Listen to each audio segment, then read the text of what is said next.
people, can you imagine, got stuck on a coaster for more than an hour. They were on the new Superman ride at the...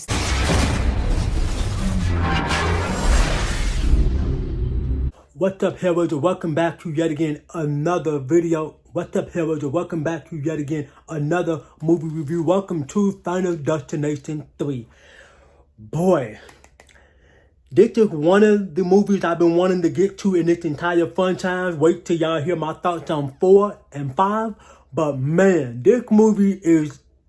I think I'm about to spoil my ranking video, but this is my all-time personal favorite. I love this movie all across the fucking board. I love everything this movie stands for. This is also one of those movies that my sister Sheila bought on DVD. And boy, I watched the hell out of that motherfucker from start to finish. Final Destination 3 is my all-time favorite, okay? It is my personal favorite. It's the one that I kind of have a strong connection with because I watched it so many times and I never got tired of it. But before we get into all the good, the bad, and the ugly, let me give you a little bit of plot of what this movie is about. This movie came out February 10, 2006, and it tells a story about a young woman have a premonition on a roller coaster, and she basically saved several other people along the way, and now death is back to kill them one by one. So Final Destination 3, like I said, it's the one that I watched the most. I watched 2 so many times, but when 3 came out, I blew 2 right out of the fucking water. That doesn't mean I don't like 2. I still like it, especially that opening. But I love the hell out of 3. But just stop wasting time. Let's dive into my first pro. My first pro will have to be a bloody good time, understanding what the fans wanted, and a little bit of change to the story. I love what they did here. Basically, what they did here is that they took what nowadays will be considered a horror movie cliche, where they took like the photos and kind of tied that into the story, which I kind of wish they would have did more of. But yeah, that's pretty much what they did. Only thing different to the story, really, is that they took the photos, and each photo that our main lead, Wendy, take, which is played by Mary Elizabeth Winter, each picture she takes indicates how someone is about to die. And I found that at the time in 2006, that was actually kind of creative in some way. Like, I do like the change of pace. I do love what the filmmakers did here. They knew what the fans wanted. Coming off from Final Destination 1 and 2, they knew exactly what to do to grip your seat and to get you to go through the fucking movie, want to watch it, and that's exactly what they did here. And another pro for me would have to be our main lead, Mary Elizabeth Winter. I love her. I had a crush on her when this movie came out. She was everything that I need and want, still is.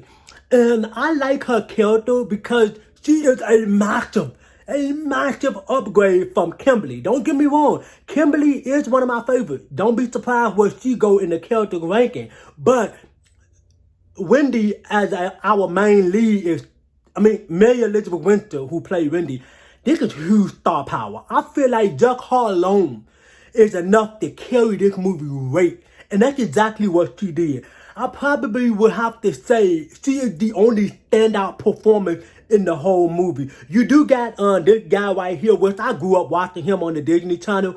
But I would say her alone, she carried this movie so much, which is why I love this movie, because the moment I laid my eyes on her in this film, this is the first movie I ever seen her in, my jaw was in my lap. She is drop dead gorgeous, but still, she is the strongest part of this movie for me. Another part for me is I do like the aesthetic, you know, like the whole theme park vibe and the roller coaster and the crazy rides, and I like it.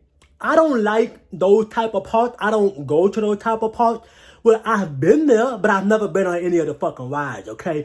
Those rides terrified the fuck out of me, and I don't understand how people find that shit fun, but there are some people who find that shit fun. Me, I don't. I think they're fucking creepy. But I do like the whole aesthetic look of this film, especially in the opening. The whole movie is lit perfectly, right?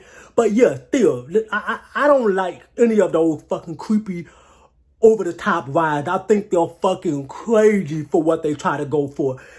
People that find enjoyment in that, good for you. But me personally, myself, I don't like it. But I do like it in the film because what scares me is what I would like to see in my film, and this movie did just that. Now we got to get into some kills. Y'all know in my other 2 reviews for this franchise, I talk about 3 particular kills that stands out. Well, this film is no stranger. My most favorite kill in this movie will have to be the tanning bed kill. I think this is by far a legendary ass kill, and they throw everything at the wall, and you know, as I always say, it was sticking, baby.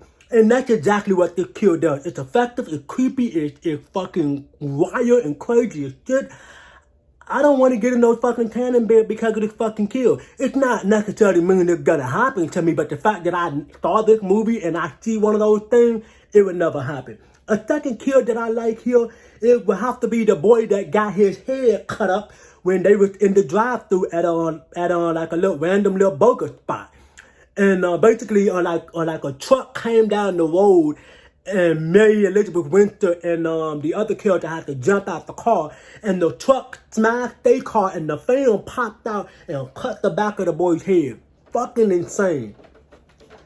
Number 3, I would have to go with the nail gun kill, which is one of my favorite kills in this entire franchise. One of them, there's plenty more, but this kill is just the entire build-up. I didn't see this kill coming. I knew somebody was about to die when I first watched this movie, but I didn't see that particular kill coming. So basically what ended up happening is the girl fall back, and she got her hand up on her face, and the nail gun just shooting her in the back of her fucking head, and you can see it coming through her face and her hand. Fuck, it is graphic, and boy, was it a bloody good time. And another pro for me would have to be the character. A lot of people shit on these characters. I love these characters. So the first character in this film, you got the gothic girl and the boy. You got the jock. You got the popular chick. You got the horny guy. You got like the girl who wants to be popular, but she don't want to be popular.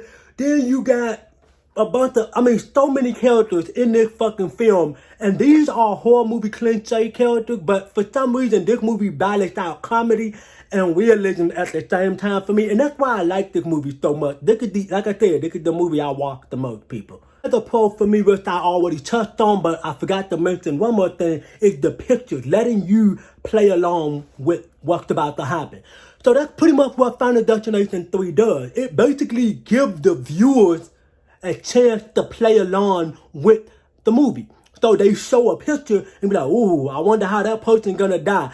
Let's see it. And then you gotta speculate in your head, okay, to where maybe like a fan gonna fall out of the window and then fall on the boy's head or something like that. Well, even though that's not what happened, but it's good for a filmmaker to let you play along with the movie. I think that is a great fucking way to get you involved with what's about to happen. And my final pro will have to be, this is why I am so connected to this movie. I'm about to expose myself. The reason I am so connected to this film, because my sister Sheila bought the DVD, right?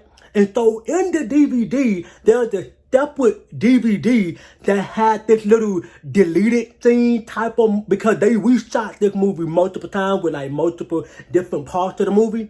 And so basically what ended up happening here is that they got this game where you can choose the character's face throughout the entire movie. You just have to be there to experience it. It was a fucking bloody good time. And so I watched this movie so many times to see if I could save every single character. Even though the outcome of the character getting saved, they still end up dying. In particular, just like the tanning bed kill, where you have the option to save the girls where they can get out of the tanning bed. And so when one girl get out, she saves the other girl, and then they get out of the bed, but then they still die because there's like some type of electric stuff. I don't remember, it's been so long since I played that game on the DVD. And so even though you can change the outcome, I think that is what I wanted more of, even though they didn't do that nowadays because physical media is about to go away, which is very sad. But yes, but that's one of the biggest reasons why I was so connected to this film, because I watched this movie so many times, I kept trying to see if I could change the outcome of the entire movie. And now, moving on into the mix, these are not cons. We haven't got to the cons yet, people. We're getting there. But yes, one of my first mix in the movie is not having Tony Todd's actual face rather than his voice kind of felt like a little bit of lack of a little movie lackluster, I guess you would say, right? But yeah, not putting Tony Todd in the actual movie, although he is in the movie, he's the voice of like the little devil character that they walk to go see. Yeah, but not putting him in the film, that kind of disappointed the shit out of me. But it's like I said, it's not a bad thing. He's still there. It's just his voice. But like I said before, I said again, his voice alone carry enough weight, just like his physical appearance. But I still rather see Tony Todd in the film. And another mix for me is not the movie fault. I'm just gonna say this because that way you can predict what I'm about to say in Final Destination 4 and 5 and Bloodline will have to be the CGI. This film is what started the whole CGI, trade that we are getting into these films. But it's still good. I do like the CGI kills here. Although you can see them, they look very fucking cartoonish and wobbleish like, but like I said before, I said again, it's noticeable. And another myth for me would have to be the fucking goddamn ending. I think this ending is the weakest out of all the fucking franchise. And yes, I did see Bloodline, but this is easily one of the worst fucking endings ever. Basically, Mary Elizabeth went to kill to have another fucking premonition about a fucking train. And I'm like, no, just end the fucking film. But yeah, like I said, it's fucking stupid. And my final mix will have to be the opening. I do love the opening. The opening is something that I have a fear of. I don't like roller coasters. I don't like height at all.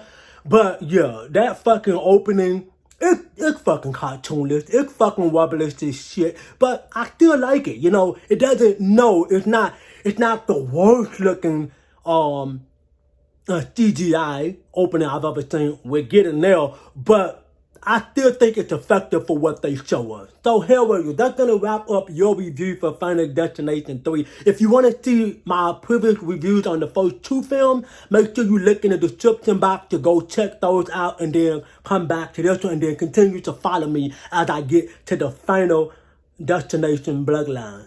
No point intended. But anyway, if you want to get in touch with your boy, social media link will always be in the description down below. Just before I let you go, make sure you consider dropping a like on the video, subscribe to the channel, and turn on that fucking bell notification so that when I drop another lit video for the channel, you'll be the first ones to get it. And I hope to catch you HELLRAISERS in my next video.